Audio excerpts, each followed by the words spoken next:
ഋതുവിന് ഞാൻ വേണം, എൻ്റെ സപ്പോർട്ടും വേണം. പക്ഷേ ഋതികയുടെ രാജുവായി എല്ലാവരുടെ മുമ്പിൽ എനിക്ക് അവളോട് പെരുമാറാൻ പറ്റില്ലല്ലോ.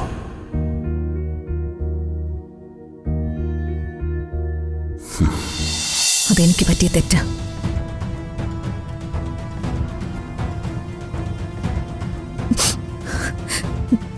എനിക്ക് ഈ ജോലി വേണ്ട. ഞാൻ പോവാ.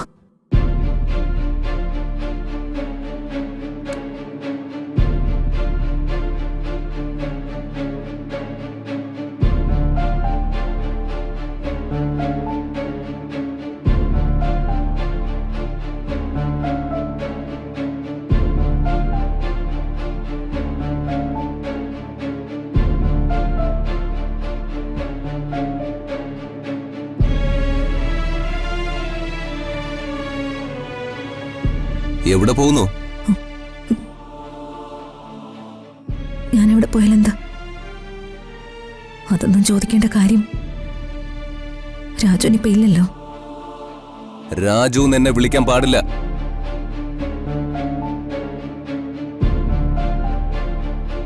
Call me sir. അണ്ടർസ്റ്റാൻഡ്?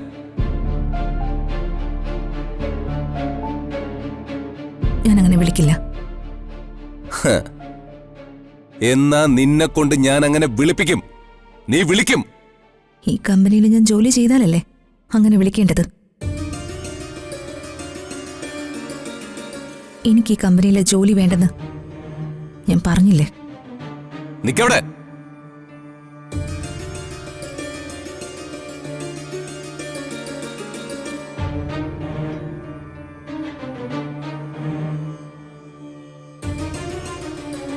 നീ അങ്ങനെ പോവോ?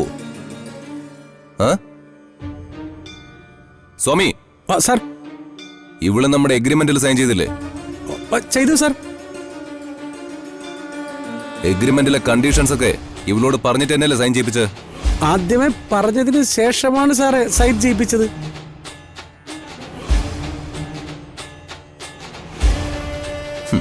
നീ എഗ്രിമെന്റിലെ കണ്ടീഷൻസ് അറിഞ്ഞിട്ടല്ലേ ഇതിൽ സൈൻ ചെയ്ത്?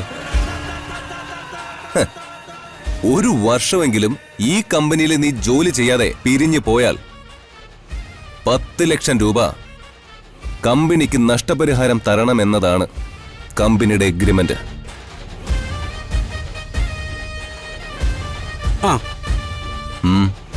എന്ത് പറയുന്നു? നഷ്ടപരിഹാരം തരുന്നോ അതോ ഈ കമ്പനിയിൽ ജോലി ചെയ്യുന്നോ?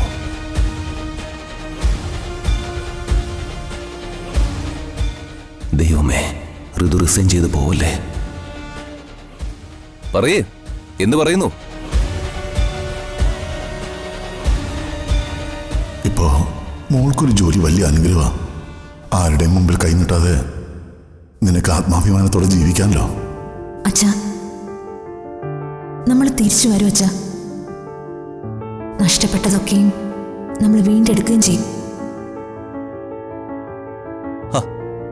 വായ തുറന്ന് പറയേ.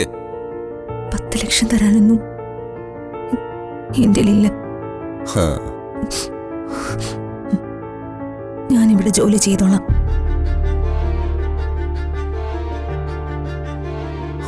സ്വാമി സാർ, ഇവളെ വിളിച്ചോണ്ട് പോയി ജോലിക്കിരുത്ത്.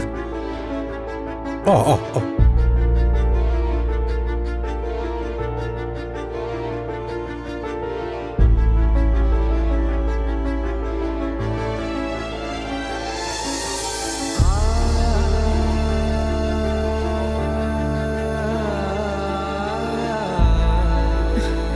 മോനെ, ഈ മാരണത്തിനൊന്നും എടുക്കണ്ടായിരുന്നു. ഇവിടെ കൂടെ നശിച്ചു പോ. അങ്ങനെ അല്ലമ്മേ, അവളോട് കണക്ക് വീട്ടാനുള്ള അവസരമാ ഒത്തു വന്നിരിക്കുന്നെ. ഇവളെ ഇവിടെ ഇട്ട് പൂരിക്കണം.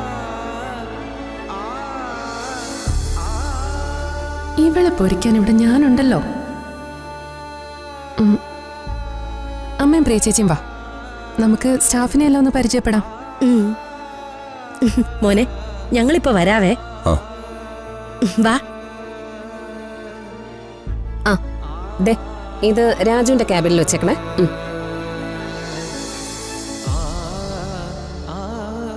ഋതുവിന് ഞാൻ വേണം, എൻ്റെ സപ്പോർട്ടും വേണം.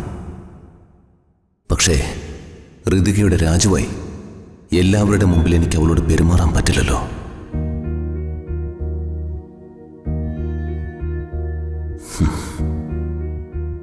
എന്തൊക്കെയാണെങ്കിലും ഞാൻ ഋതികയുടെ ആ പഴയ രാജു തന്നെയാ. വരൂ. ദാ, ഇതാണ് കുട്ടിയുടെ ക്യാബിൻ. ഓ, എന്നോട് ഇങ്ങനെ വലിയ ബഹുമാനമൊന്നും വേണ്ട. അതൊക്കെ ബോസ് വരുമ്പോ മതി കേട്ടാ. മോളിരുന്നോ, ഇരുന്നോ.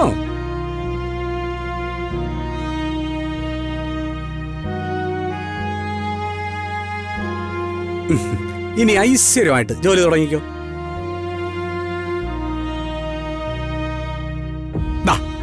ഇത് ഓൺ ചെയ്യാൻ മാത്രമേ എനിക്കറിയാവൂ. ബാക്കിയെല്ലാം ഡിസൈനേഴ്സിന്റെ ജോലിയാണ്. തുടങ്ങിക്കോ. അയ്യോ, നന്നായിട്ട് വേർക്കുന്നുണ്ടല്ലോ. എന്തു പറ്റി? വെള്ളം വേണോ? ദാ, ഈ വെള്ളം കുടിച്ചോ. കുടിച്ചോ? ആ, ഗുഡ്. കുട്ടി പേടിക്കണ്ട. ട്രെയിനിങ് ഒക്കെ തരാൻ ആള് വരും കേട്ടോ. ഒരു മഹാരാഷ്ട്രക്കാരനാ വരുന്നേ. വിദേശത്തൊക്കെ പോയി ബിസിനസ് ഒക്കെ പഠിച്ച ആളാ. പിന്നെ കുട്ടിക്ക് ലാംഗ്വേജ് അറിഞ്ഞു തുടങ്ങി എന്നെ വിളിച്ചാൽ മതി. എനിക്ക് 6 ലാംഗ്വേജ് അറിയാം. ഇംഗ്ലീഷ്, മറാഠി, കന്നഡ, തെലുങ്ക്, മലയാളം. സത്യം പറഞ്ഞ മലയാളത്തിനാണ് ഞാൻ ഇത്തിരി വീക്ക്. ഇത്രയും ലാംഗ്വേജുകൾ അറിയാവുന്നതുകൊണ്ടല്ലേ ബോസ് എന്നെ സെക്രട്ടറി ആയിട്ട് വെച്ചിരിക്കുന്നത്. അതുകൊണ്ടേ ദേ നോക്ക്, കുട്ടി ഒരു കാരണവശാലും പേടിക്കേണ്ട കാര്യേ ഇല്ല. ഇനി വെള്ളം വേണമെന്നുണ്ടെങ്കിൽ ദേ ഇവിടെ ഇരിപ്പുണ്ട്, എടുത്ത് കുടിച്ചോണേ. ആ പിന്നെ ഇന്ന് ഫസ്റ്റ് ഡേ അല്ലേ, അധികം ജോലിയൊന്നും കാണൂല. അപ്പൊ സീ യു അഗൈൻ. പേടിക്കണ്ട കേട്ടാ. ആ,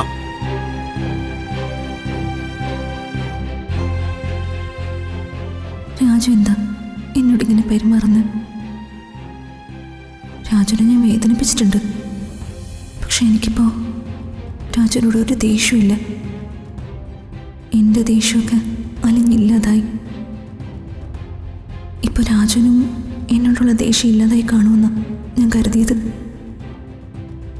പക്ഷെ എനിക്ക് തെറ്റുപറ്റി. രാജുവിൻ്റെ മനസ്സിൽ എന്നോട് ദേഷ്യമുള്ളതുകൊണ്ടാണ് രാജു ഇത്രയും നാളും എന്നെ കാണാൻ വരാത്തത്. എന്നോട് ഇത്രയും വെറുപ്പുള്ള രാജുവിനോടൊപ്പം 1 വർഷം ഒരു ഓഫീസിൽ എങ്ങനെ ഞാൻ ജോലി ചെയ്യും?